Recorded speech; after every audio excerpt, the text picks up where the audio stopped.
Today, I'm ranking every single kart track I visited in 2024 from D tier to S tier, and I ain't holding back on any of my negative opinions. In 2024, I visited a total of 32 kart tracks spread across 9 different countries around the globe. Along the way, I've raced wheel to wheel with some of the world's best drivers, ranging from professional race car drivers to YouTubers to karting world champions, and of course, loads of you guys, my subscribers. But perhaps most surprising of all were just how fast the locals were at some of these tracks, which is definitely going to play into how I rank them. Speaking of which, before we get into the rankings, let's actually get into how I actually judge them. First of all, I couldn't care less how fancy the facilities are or how nice the view of the Alps is. So my key areas of focus are on 4 main topics. Number 1, the quality of the track layout. Is it just fun for hot lapping? Is it just fun for racing? Or is it good for both? And then number 2 is how good are the karts? Do they actually feel fast, and are they pretty even across the fleet? Then, as I mentioned before, point number 3 is how fast are the drivers that go there? After all, a track could be the best in the world, but if there's no one fast to race against, then what fun is it really? And finally, number 4 is the price, and more specifically, the price per minute, which I've gone ahead and calculated for each of these tracks. Also know that there are a ton of small factors that may influence a track's ranking if something really stands out. For example, one track on this list actually got brought down a couple of pegs because of an unfortunate interaction with one of the members of staff. You have no access to me. Go away. I did not ask a question. That I just couldn't simply ignore. So with all that being said, let's find out which track came up in last place in position number 32. Okay, starting off with our D tier tracks, and in last place at number 32 is K1 Speed Jessup. Now, this one really hurts because this is actually the track that I started my whole racing career at. I was 14 years old, and the employees basically noticed I had some sort of special talent, which I think came from video games. And lo and behold, when I joined the adult leagues, I ended up winning my first ever championship here. Now, honestly, my only gripes with this track is when I went to go visit there this summer to film a video with my dad, number 1, they didn't let me film, which is okay. It's their policy, whatever. But they wouldn't let me go on speed 4, which is the fastest setting, and in speed 3, the track was just easily flat out. There's actually 2 tracks, and both of them are pretty easy flat on speed 3. So for me, it just wasn't that exciting. But don't get me wrong, this track is more than good enough to learn a lot of skills, as I obviously living proof of that, but just make sure you go on a competitive night.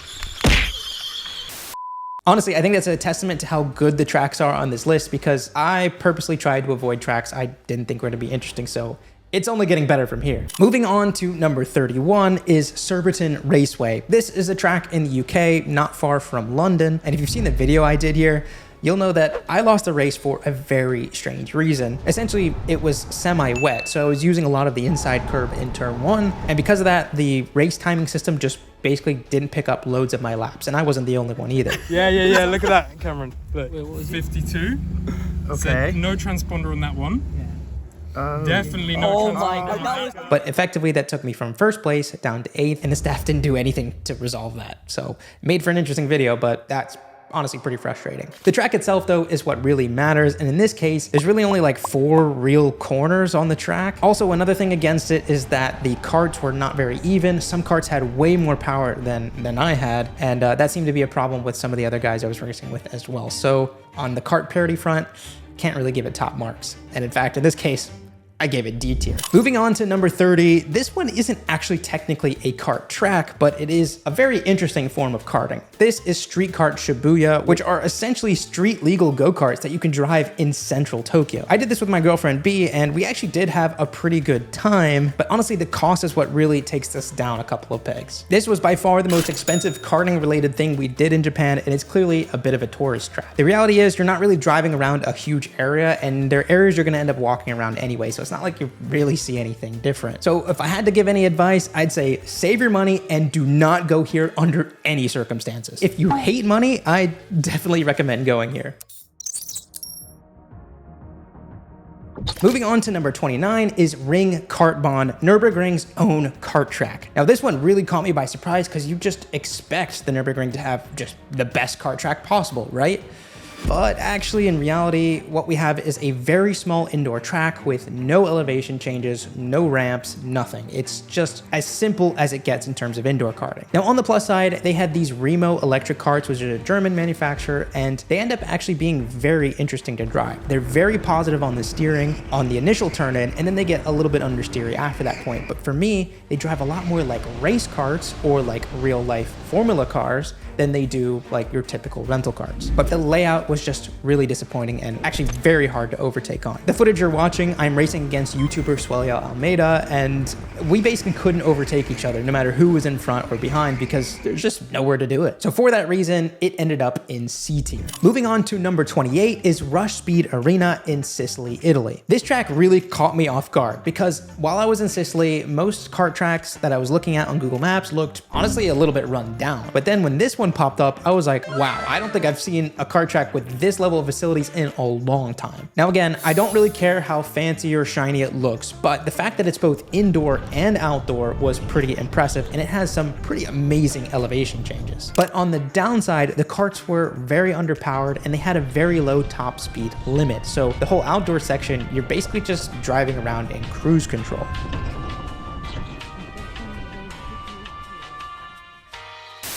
Now I have to give credit where credit is due. The karts were upgraded just after I filmed this video, so I'll have to go back and reassess it. But at least in my experience, all I can really rate it is C tier. Moving on to number 27 is City Circuit in Tokyo Bay. You have to give him credit, there is no better kart track location-wise than City Circuit. But unfortunately for me, that's where the positives end. It's honestly pretty rare to see outdoor electric karts, at least in the rental scene. And unfortunately, these ones were just not as fast as I was hoping. Now, part of the problem might have honestly been the specific kart I was driving because my race car driver friend James, who was with me that day, actually had to brake in loads of the corners and was like a second faster than me. Whereas I was just basically flat out all the way through. But for me, location isn't enough to save it from C tier, so that's where it's gonna have to stay for now. Moving on to number 26 is United Karting in Hanover, Maryland. Now I grew up like maybe 20 or 30 minutes away from this track, but unfortunately it didn't exist before I had moved over to Europe. Now the story is a father actually built this track for his daughter because there were no good tracks around, which was exactly the problem that I struggled with when I started racing. So this track is actually designed for like pro level karts,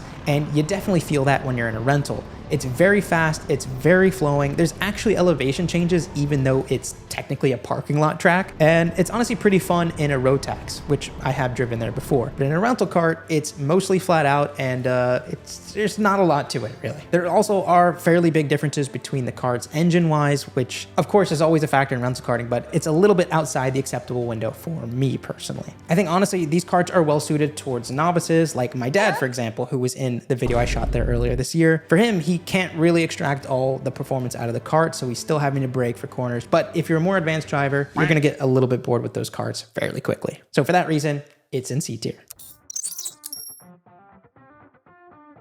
Moving on to number 25 is K1 Speed Canary Wharf, London. This is the first K1 Speed location in the UK that I'm aware of. And just like K1 Speed in Jessup, I was not allowed to film a video here with another YouTuber earlier this year. So it's not really one that's made the channel recently. But with that being said, it's a track I really enjoy driving at. Essentially, it's a repurposed level of a parking garage underneath a shopping mall, underneath one of London's banking districts. So in terms of location, it doesn't really get any easier than this. But also, because it's in a parking lot, the temperature makes a huge difference to the grip levels. So depending on what time of year you go, it's a complete drift show, or it's actually fairly grippy. The only downside is the karts used to have a boost button activated, which meant you had pretty good top speed, but apparently that boost button was killing the motors, so they had to deactivate it, which means you end up being on cruise control on the long straights, and when you just kind of hit that wall of speed, it just is a lot less fun. But quite honestly, I really like this layout, so I think if they can fix that kart engine speed problem, then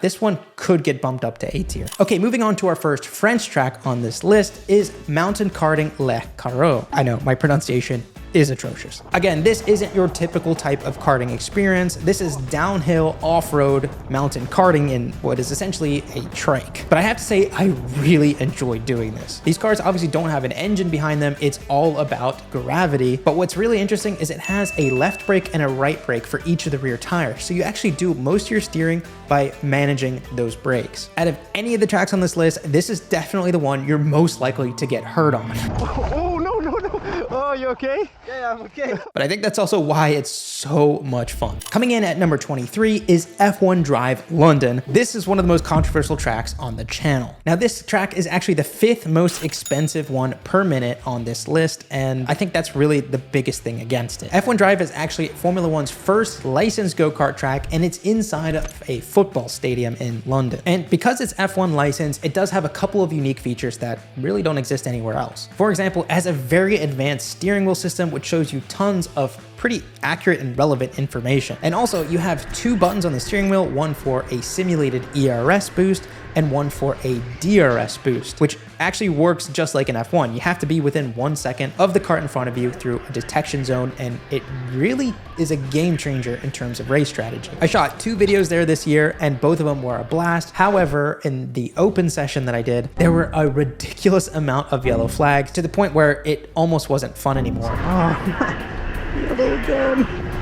But even more annoying than the quantity of yellows was everyone's carts would go back up to full speed at different times, meaning some people would just overtake under yellows with no repercussions. But honestly, I could get over all that stuff if it wasn't one of the most expensive tracks on this list. Number 22 on this list is Van der Ende in the Netherlands. This is actually one of Europe's longest indoor karting track. At 1,200 meters, it is massive. And I have to say that the layout is really intelligently done because the warehouse doesn't feel huge, but the way they've looped it back on itself and utilized figure of 8 with a bridge and all that sort of stuff, they managed to squeeze a massive 1,200 meter track in really what doesn't feel like a huge space. I visited this track with my friend Bram, who is a YouTuber and karting world champion, and both of us got our asses kicked here. We went on like kind of a competitive, not quite league event, but a fairly competitive locals night, and I think we qualified 8th and 9th respectively. I ended up finishing 5th in the race, but my God, the Dutch know how to drive. Unfortunately, the points against this track were that the karts felt underpowered. The layout was fun, there were some overtaking opportunities, but there were differences between the kart engines, especially for Bram, and the karts honestly just didn't feel fast enough to really get your adrenaline going. I think with the track being so grippy, they really could do with quite a bit more power in these karts. Or maybe they just need way harder compound of tires. Moving on to number 21 is Ashino Circuit in Toyota, Japan. Now this is a track I didn't actually intend on going to, but my friend James accidentally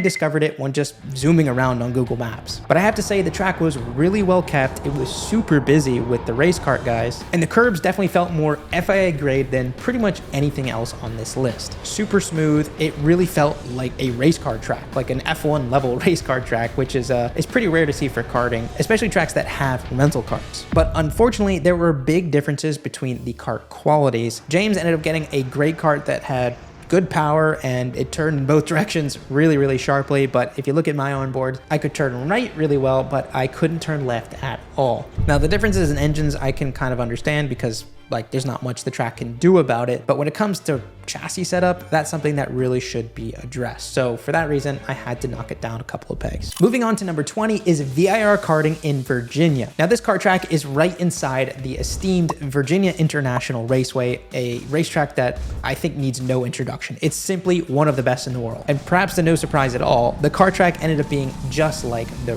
race car track. It was fast, it's flowing, and it has pretty nice elevation changes. You're gonna hear me say elevation a lot because I am a sucker for elevation changes. The karts had pretty good top end and they used Burrell chassis, which you don't really see all that often in rentals, but they were really nice to drive. The only downside is there was definitely some strong parity between the kart engines. So for example, I think my kart was probably a second a lap down on engine power, but because I was shooting a fun video with my drifter friends, I thought I'd give them all the help they could get, and I stuck with the slower kart. Honestly, this is definitely an easy candidate to get upgraded to A tier if they sorted those engine issues. Sitting at number 19 is IndyCar Tokyo. Now again, this is one of those really creative tracks that is actually built on an empty parking garage floor in a shopping mall. Now the track isn't huge, but because of the concrete surface, you end up having really not a lot of grip, which makes the karts feel a lot faster than they actually are. But on top of that, I don't really know what these chassis are, but they were so playful and fun to drive. The layout also was pretty good for overtaking, so we had some really fun battles between us. Also, the staff were super friendly, and they even let us drive their drift karts, which are actually the same karts. They just put like a really hard compound material on the rear tires, and oh my God, it was an absolute blast. Those tires up, man. Whoa. Oh, So I would highly recommend trying that out if you go to this track. And again, it's a bit of a theme with all of the Japanese tracks, but super reasonably priced too. Sitting at number 18 is Biwako Sportsland in Otsu, Japan. This is another one of those professionally oriented outdoor tracks that just also happens to have rental carts. Now the track is fairly flat, but they have some really nice banking and elevation changes that you really can't see with the naked eye, but when you're down in the cart, you really feel it. And it's one of those things where you can gain a lot of lap time by just feeling the road, as corny as that sounds. The last corner in particular was an absolute blast. It was super high speed, just barely on the edge of flat, or maybe it was a tiny lift, but it's super bumpy on the exit to the point where I think James was getting some serious back pain from it. You kind of have to get lucky with what times of day they run the rental carts, but we ended up getting super lucky. The only downside I'd say is there were big differences between the cart quality. James's cart was hopping like you wouldn't believe, and I think he ended up having to swap carts midway through the session. So cart parity is definitely an issue here, which is why I ultimately had to rank it in B tier. Number 17 is MK Circuit in Geneva, Switzerland. Now this is technically just on the French side of the border, but it's close enough. The views at this track are incredible. You have this perfect image of the Alps behind it, but like I said in the intro, that's not what I'm here for. But thankfully, the track itself is not one to disappoint. It's definitely a professionally oriented outdoor track, but it's one that isn't too far gone to not be fun with rentals. You have a couple of really long straights with big brake zones, which is always fun for overtaking. You also have a couple of high speed sections and some really nice switchback flowing sections. And really in those sections, there are millions of different lines you could take. And while I was there, I ended up encountering a super fast local who was within a 1/10 of a second a lap. So we had some really fun battles. Also on the positives front is this is one of the tracks you could just rock up to, grab a session, stand in line and basically get right on track. No having to book 2 weeks in advance online. It's just super simple. So for those reasons, it ended up being at the top of our B tier tracks.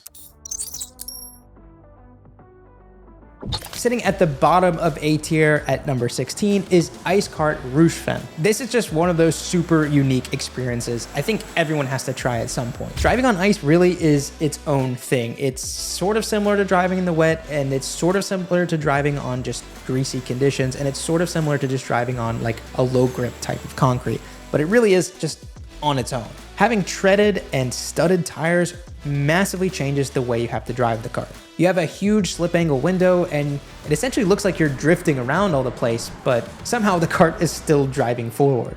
I visited this place with my friend Bram, who is no slouch at driving karts in the wet, so it really was a huge challenge to try and beat him here. But with that being said, the one thing I have against this track are the tires themselves. I think we traditionally think of ice as super slippery, which it is, but it's also super abrasive on the tires. So the staff told me that they're constantly having to change these tires out, and they don't just change them all out on the whole fleet all at once. So that means there's always karts that are going to be significantly faster than others. And it's not just about speed, it's also about balance. One kart could be super understeery and one kart could be super oversteery. It really is just luck of the draw. So for that reason, I definitely say kart parity is the biggest thing against this track. But if you ever have the chance, ice karting is definitely something you have to tick off your bucket list. Sitting at number 15 is Team Sport Farnborough in the UK. Now, I filmed a couple of videos here, and if you've watched them, you'll know that I get my ass kicked pretty much every time. The quality of the local talent at this particular track, for whatever reason, is just nuts. On top of that, the pricing, even if you're just a random arrive and drive customer, is pretty reasonable at all the Team Sport locations. But certainly if you get memberships and all that sort of stuff, you can really get the price down, and it's got to be one of the most accessible forms of karting. But really, it's also the track layout I really enjoy at this track. The downstairs section is this super slippery concrete that essentially requires you to have this perfect neutral steer around all the corners in order to be fast. And it effectively, because of how slippery it is and how torquey the electric karts are, it feels like you're driving like 1,000 horsepower Formula car. But then when you go upstairs, you have this really grippy plywood that totally changes the behavior of the kart. So you almost get two tracks in one. They also run the boost buttons on this track, which really makes a difference when it comes to race strategy. No question, it's a solid track, and that's why it deserves a spot in A tier. Moving on to number 14 is another track in the UK, Daytona Milton Keynes. Now, if you haven't watched the 24-hour video, I'd highly recommend going and watching that. This is definitely one of the most iconic tracks in the UK. Daytona is a pretty unique brand because they allow you to rent Rotax karts, which are like double or triple the horsepower you'd expect in a normal rental car. It honestly still shocks me that they are legally allowed to let just random people hop in these things and then go off at like 70 miles per hour. But I'm not going to complain about it because it is an absolute blast. The Milton Keynes location is also just a fantastic track. It's plenty long enough. It has very high speed corners, has great slow speed corners, has great overtaking opportunities. It's just all around super solid track. Really, there are only two downsides. Number one is that these road tax powered karts are pretty expensive to run, and the Milton Keynes location comes in at around $4.63 per minute. Of course, if that's too expensive, you can also drive the standard Sodis, but the road tax powered D-Max karts are really the ones I'd say you have to try at some point. The second thing was, again, if you've watched the 24 hour, you'll know this already, but we had a pretty unbelievable encounter with a member of staff, which kind of hard to explain, so just watch it. I'm trying to get a different answer. That's why you're asking for. You have no access to me. Go away. We are not talking. I did not ask a question. Do we have a fuel window? So honestly, it's hard for me not to factor that moment into my evaluation of this track. So that's why it's ultimately come in at number 14. Staying in the UK once more is Team Sport Crawley. I never actually released the video for this track because I had some microphone issues, but this is a track that's extremely impressive for indoor. It's 3 levels and it has a giant corkscrew running through one part of the track. So you start on the top level and you just basically keep going down and down and down, and there's big elevation changes. And even at the top, if you're on speed 4 or you hit the boost button in speed 3 right before you hit the crest, your front tires will literally go airborne. I'm not even exaggerating. It is unbelievable. And the other impressive thing about this track is just how physical it is for indoor electric. The video that never got released, I actually did an hour and 15-minute race here, and towards the end of it, I was dying. Like, I was genuinely debating just coming in the pits and giving up, because this track is no joke. There's no rest time because there really aren't any long straights with like big break zones. And that's actually the one thing that's holding this track back. Indoor track can be tight, but if they don't have like a solid hairpin at the end of the big break zone, it can be really tough to overtake on. So for that reason, this track is really fun to qualify on, but it's not great to race on. Regardless though, if you happen to be in the area, I definitely make sure you try this track out. Moving on to number 12 is Daytona Sandown in Esher, UK. This is another Daytona run track. So you have those Rotax powered D-Max karts, which are just an absolute blast to drive. If you've seen the video where I try and find out how many calories I can burn in an hour of karting, this is that track. And there's a reason I picked that track, because it is one of the more physical outdoor tracks I've been to. While it has a very long straight you can rest on, the whole middle sector is just constant turning, and it's one of the harder ones to really get right. Also, talking about the competitive level, I can show up pretty much any day of the week at this track, and I'm gonna probably get beat by somebody. In fact, I don't think I've actually won a race at this track. I've got many second places, but yeah, it's stiff competition. The only real negative about this track is if you're driving those D-Max karts, it is so expensive. It's actually the most expensive one per minute on this list at $4.74. The fact that this track cost over $5 per lap is just insane. So it's for that reason it's staying in A tier. Moving on to number 11, we're back in Japan at Sports Kart Hana in Osaka. The number one thing going for this track is the layout. You have amazing elevation changes. Yes, I'm a sucker for elevation, but the track is really built into the mountainside it is occupying. So you spend the first sector going uphill, and then you spend the rest of the circuit just coming back down the mountain. You also have some pretty big dips on either side of the road, meaning if you drop a wheel, it's not gonna end well. And we saw some pretty big incidents with the locals while we were there. Also, the karts had these like metal poles with a flag on top, I guess so the workers could keep track of them, but I just kept looking at them and thinking those are literally like jousting poles put on the back of go-karts. So try not to flip them. But nonetheless, the racing I had with James and one of the local guys was an absolute blast. The only downside was that my kart was severely underpowered. That's really the main thing I have against this track. But honestly, when you take into account the price, it's kind of hard to get mad. This is actually the second cheapest track per minute on this list at just 83 cents. The particular day we went, we only had an option to do an hour open session, so that meant we got a very good deal. So for sure, if you happen to be in Osaka, you gotta check this one out. Moving on to our first track in the top 10 is Brighton Karting in the UK. Earlier this year, I filmed a video with my girlfriend B, and we both fell in love with this track. It's fast, it's flowing, there's a lot of great elevation changes, and the karts were actually pretty even between them all. There was a really good variety of medium and high speed corners, but I think it could still do with like at least a long straight and a really sharp hairpin, again, for that overtaking opportunity. Instead, most of my overtakes just happened simply because I was quite a lot faster than everyone else who was there that day. But I can imagine even in a competitive environment, the races would probably be fairly processional here. So that really is the only thing I can say against it. Also, like a lot of the UK tracks on this list, it is on the pricier end, but I'd still say it's worth it. Sitting at number 9 is in-wall karting in Angers, France. This is the track that really caught me by surprise. It's an indoor 600-meter track that on face value doesn't look all that impressive. It's only single level, the track is basically completely flat, but the way they've laid it out is just perfectly suited to the karts that they run there. Meaning when you go through a high-speed corner, you really feel like you're on the edge of the limit. Meaning when you go through a medium-speed corner, you feel like you're on the limit. And you've got a couple slow-speed corners where you can really try and maximize exits as well. And the key ingredient is they have a long straight with a big brake zone, I think just after start-finish line, meaning there's an opportunity to actually just send people on the brakes. So it was fairly decent to qualify on, but it also looks like it'd be a very good track to actually race on. It also helped that it was fairly reasonably priced as well. Moving on to number 8, we're in Purs, Belgium at Kart. This is both an indoor and outdoor track, which is super cool. Now this track has a really long straight outside and then a ton of tight and twisty stuff inside. And in a video that hasn't been released yet, it was actually slightly wet outside and then obviously completely dry inside. So you really had to deal with mixed conditions. I also had a couple of my subscribers racing there, one of which who actually beat me. So the competition level is definitely pretty solid too. The one thing I have against this track is it's on the more expensive end compared to the other European tracks, but still I think fairly reasonable. But the track is super solid and I would definitely go back. There just isn't that one wow factor that would make me remember the track forever. So definitely a solid A-tier track. At number 7, we have one of the most legendary tracks in the UK, Buckmore Park in Maidstone. You can look up the history online, but many F1 drivers have had amazing success here, and it's definitely a track that's kickstarted a lot of drivers' careers. The track just is really intelligently laid out. You have like a ton of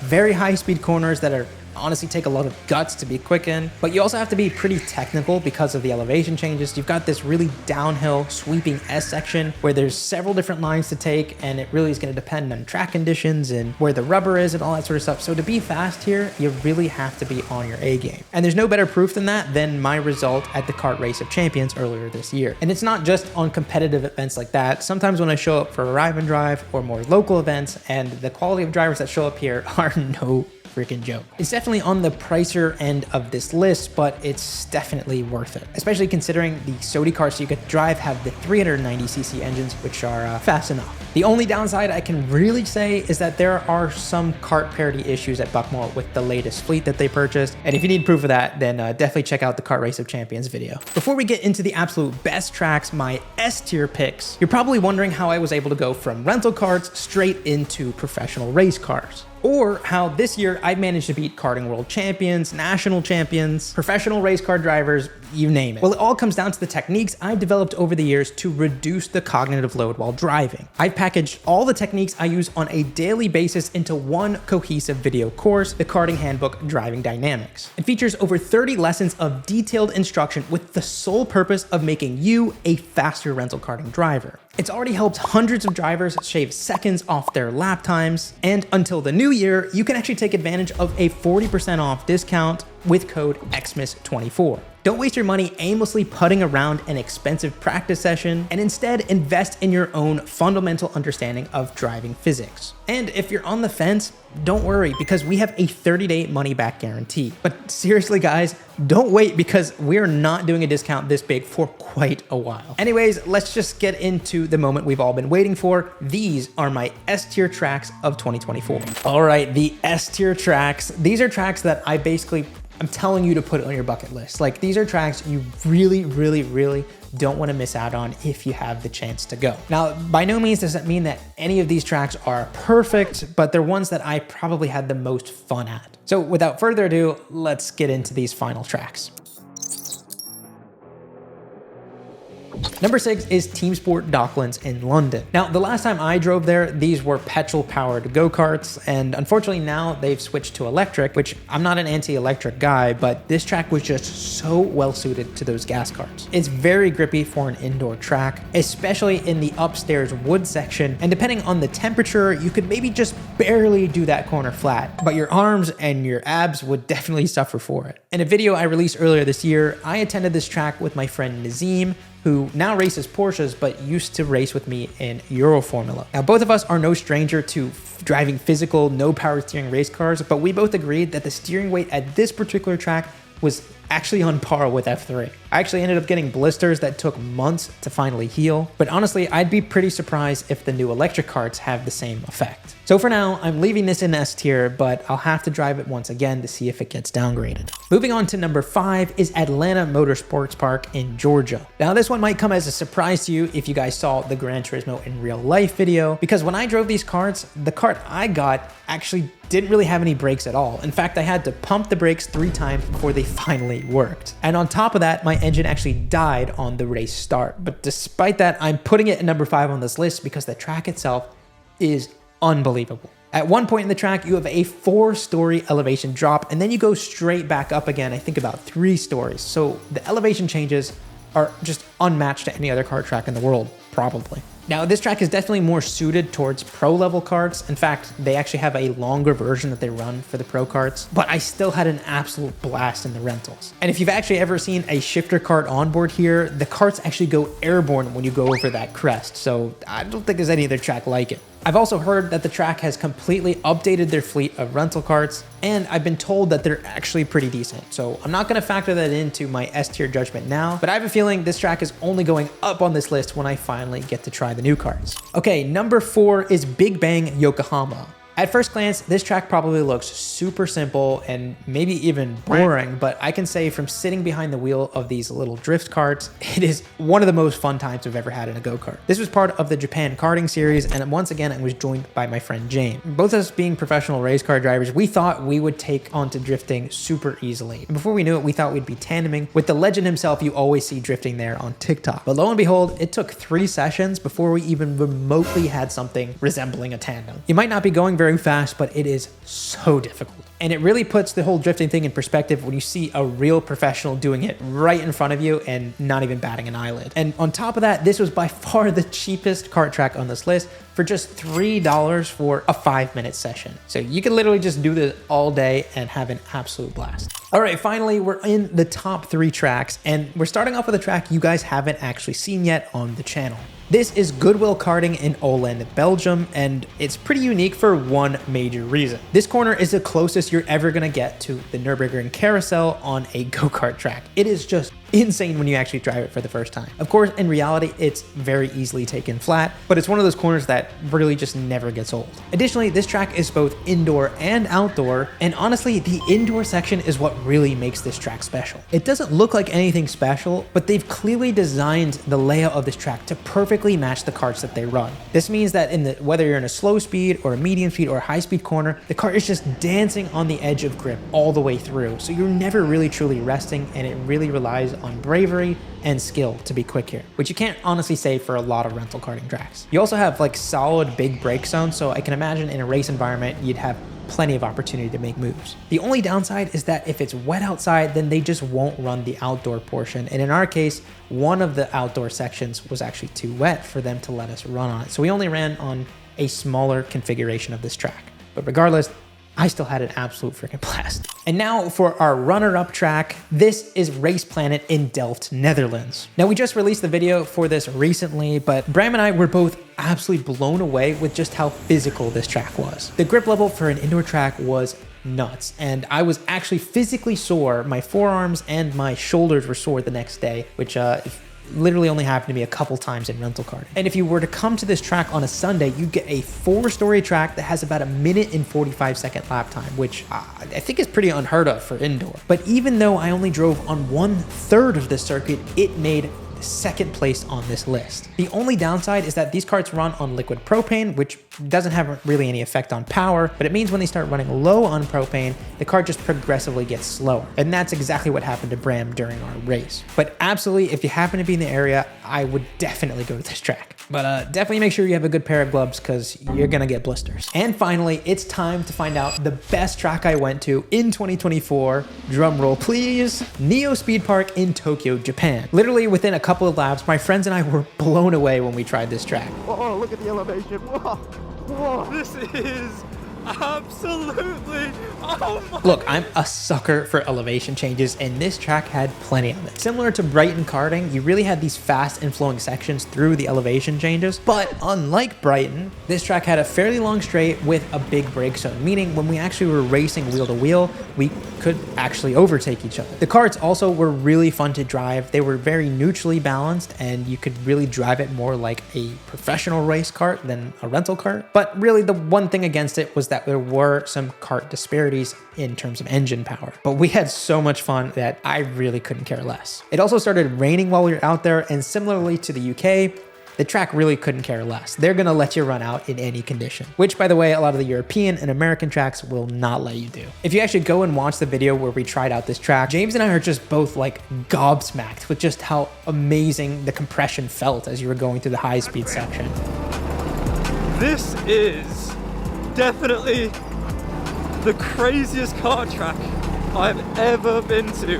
This track really just had that wow factor that meant you were never ever going to forget that experience. And it might not be perfect, but there's just something about it that really felt magical on the day. It sounds cringy, but that's just how I felt about it. And that's ultimately the reason why it got the top spot on this list. I'm actually curious, would you guys agree with this list, or how would you rearrange it differently? Definitely let me know down in the comments. So guys, if you thought these tracks were insane, 2025 is going to be even crazier. I'd like to officially announce the tracks that I'm going to be visiting in the first couple months of 2025, starting with, drumroll please, Singapore, Malaysia, Indonesia, and Japan once again. Asia is literally full of amazing rental car tracks I am dying to try out. So make sure you're subscribed so you don't miss out on that content coming in the new year. And by the way, in the summer, I am planning on coming back to Europe, so definitely comment down below which countries and tracks you really want me to see. And who knows, maybe we can get some big subscriber races and we can all race together. Also, I'd love to visit the Middle East or South America next year, so let me know some recommendations below.